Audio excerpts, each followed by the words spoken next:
Вы стараетесь не есть жирное, занимаетесь спортом, и все равно холестерин зашкаливает. И вот что действительно пугает. Человек может годами жить с этой проблемой и не подозревать об этом. А она тем временем делает свое дело. Тихо, системно и незаметно разрушает наши сосуды. Меня зовут Джимбат Данзанов, я доктор тибетской медицины, и в этом ролике я расскажу, почему холестерин повышается даже у тех людей, кто все делает правильно. А также, что влияет сильнее, чем жирная пища, и какие скрытые факторы остаются за кадром. Сегодня разберемся, что именно держит ваш холестерин на высоком уровне, и, возможно, вы узнаете что-то новое о себе. Первая причина высокого холестерина – это семейная гиперхолестеринемия. Мы знаем, что почти 80% всего холестерина синтезируется нашими клетками, в основном клетками печени. И этот процесс синтеза очень хорошо регулируется на генетическом уровне. То есть, как только наши клетки насыщаются достаточным количеством холестерина, так сразу прекращается синтез холестерина по механизму отрицательной обратной связи. И не только синтез холестерина прекращает, но и прекращается синтез рецепторов к липопротеинам низкой плотности. Рецепторы – это такие белковые структуры, находящиеся на клетках, которые улавливают липопротеины низкой плотности, которые циркулируют в общем кровотоке. И чем больше таких рецепторов на клетках, тем активнее клетка забирает липопротеины из крови. И когда клетка насыщается холестерином, клетка выключает эти рецепторы и не забирает уже липопротеины низкой плотности из общего кровотока. Израсходовав весь холестерин, который захватил на свои нужды, снова включает эти рецепторы, чтобы дальше захватывать липопротеины низкой плотности из общего кровотока. У некоторых людей есть проблемы с синтезом этих рецепторов к липопротеинам низкой плотности. Либо они быстро разрушаются по каким-то причинам. И поэтому клетки этих людей не может активно захватывать липопротеины из общей циркулирующей крови. И из-за этого у этих людей повышается уровень липопротеина низкой плотности в крови. Это и есть семейная гиперхолестеринемия. Для того, чтобы определить именно, есть ли у вас семейная гиперхолестеринемия, вы можете сдать анализ на соотношение АПО-Б к АПО-А.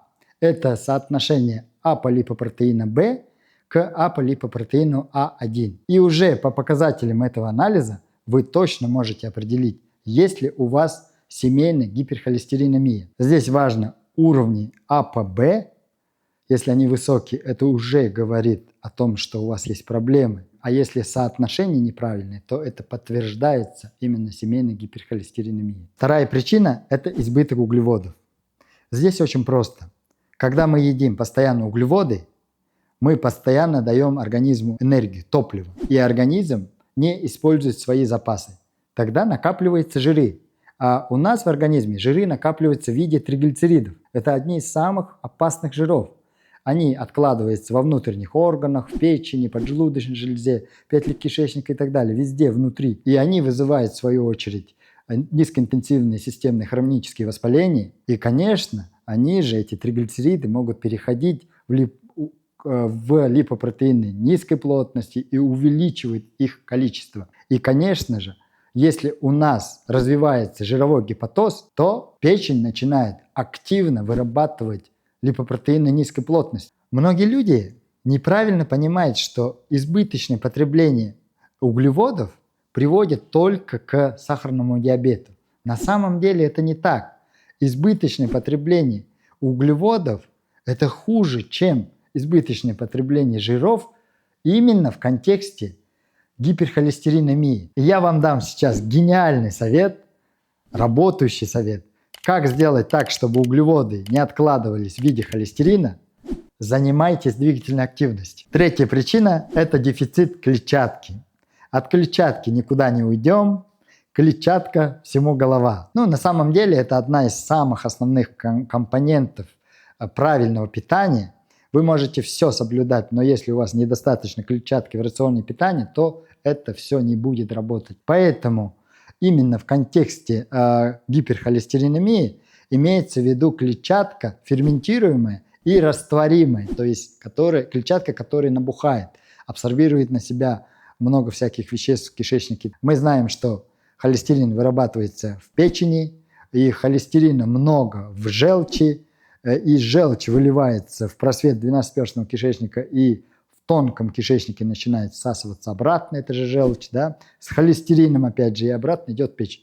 Здесь, если мы будем употреблять клетчатку растворимую и какую-то часть холестерина абсорбировать и выводить скалом, то мы процентов 20-30 точно будем вот так очищать.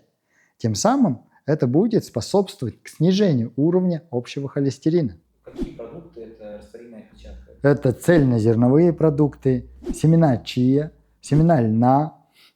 Ну и есть псилиум, такой неферментируемый, но растворимый клетчатка. Она не вызывает ни газообразования, ничего, но при этом очень хорошо все абсорбирует на себя и выводит. Друзья, перед тем, как продолжить, хочу сделать небольшой анонс. Многие из вас спрашивали, когда будет онлайн-курс интервальное питание. И рад сообщить, что я запускаю новый онлайн-курс интервальное питание 11 августа этого года. Благодаря этому курсу вы измените свое отношение к питанию, свой режим питания. Если вы хотели похудеть, вы сможете похудеть. Если вы хотели снизить холестерин, и это у вас получится. Только за 21 день, конечно, не получится, если вы будете этим дальше заниматься в течение 3-6 месяцев. Если вы хотели просто наладить свое питание, чтобы стать энергичнее, бодрее, вообще улучшить свое здоровье, и это у вас получится. И если вы хотите узнать, что такое свойства продуктов с точки зрения тибетской медицины, это тоже я вам объясню. И самое главное, конечно,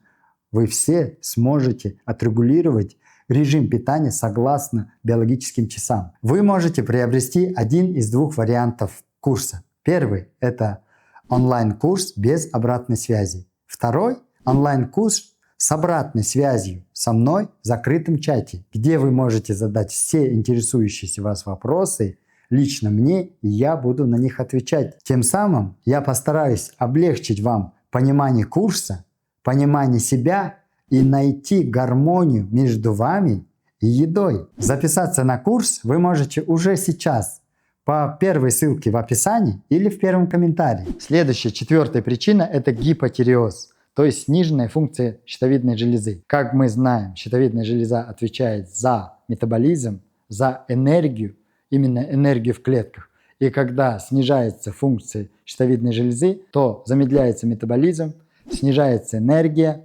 человек не хочет двигаться, апатия наступает и так далее, постоянная усталость. И, конечно, когда у нас постоянная усталость, мы двигаемся мало, тратим мало энергии, что приводит к постепенному накоплению холестерина в организме. Но еще на самом деле здесь такой прямой связи нет, но эндокринологи говорят, что гипофункция щитовидной железы приводит через последовательность биохимических реакций к увеличению липопротеинов низкой плотности в крови. Именно воздействие или неправильное воздействие на обменные процессы. Пятая причина – ожирение, особенно висцеральное, внутреннее. Мы знаем, что люди бывают разные, некоторые люди крупные, с развитой подкожно-жировой клетчаткой, некоторые худые.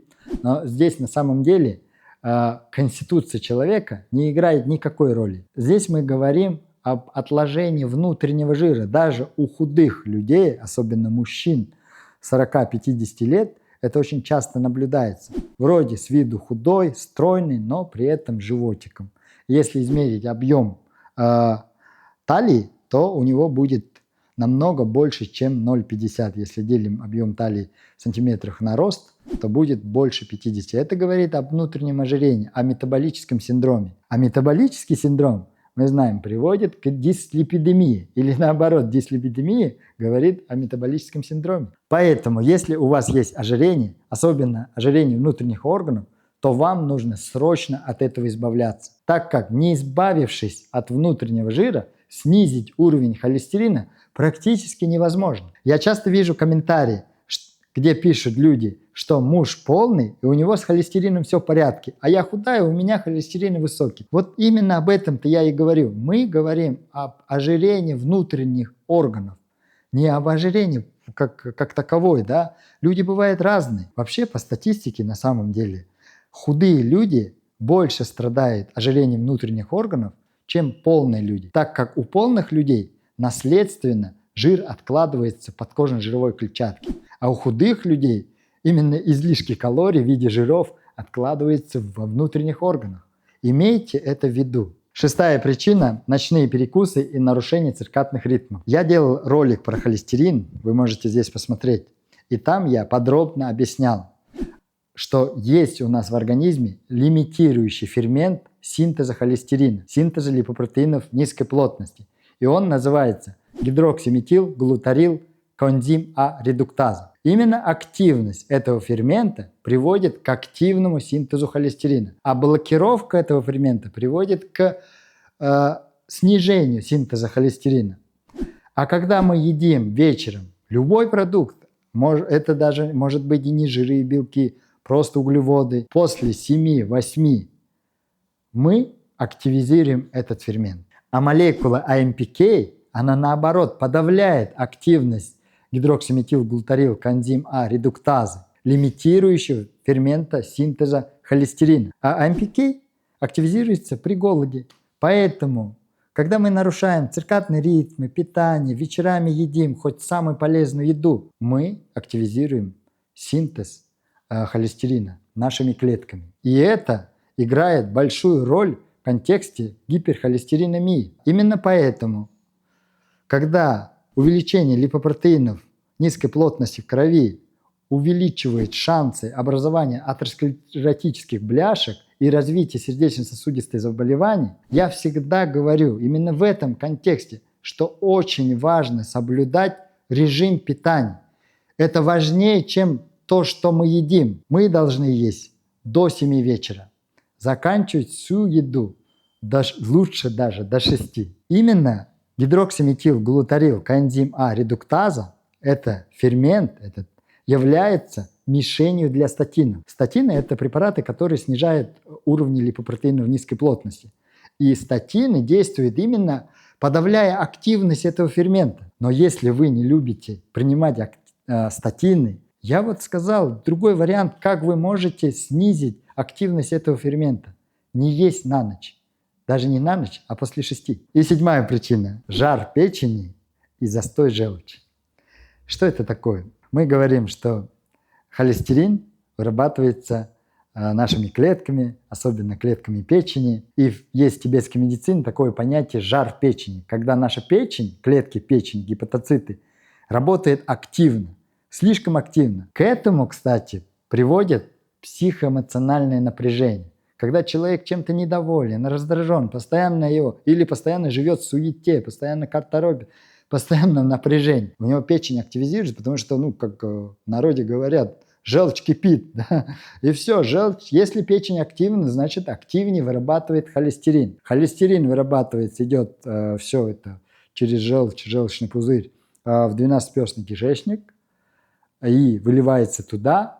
А мы знаем, что 90% и даже больше желчи имеет внутреннюю циркуляцию, то есть энтерогепатическую циркуляцию. Все, что вырабатывается в печени, идет в кишечник, и в тонком кишечнике обратно всасывается, идет в печень. Но когда обратно всасывается в кишечник, и она желчь не сразу идет в печень, через кровь все.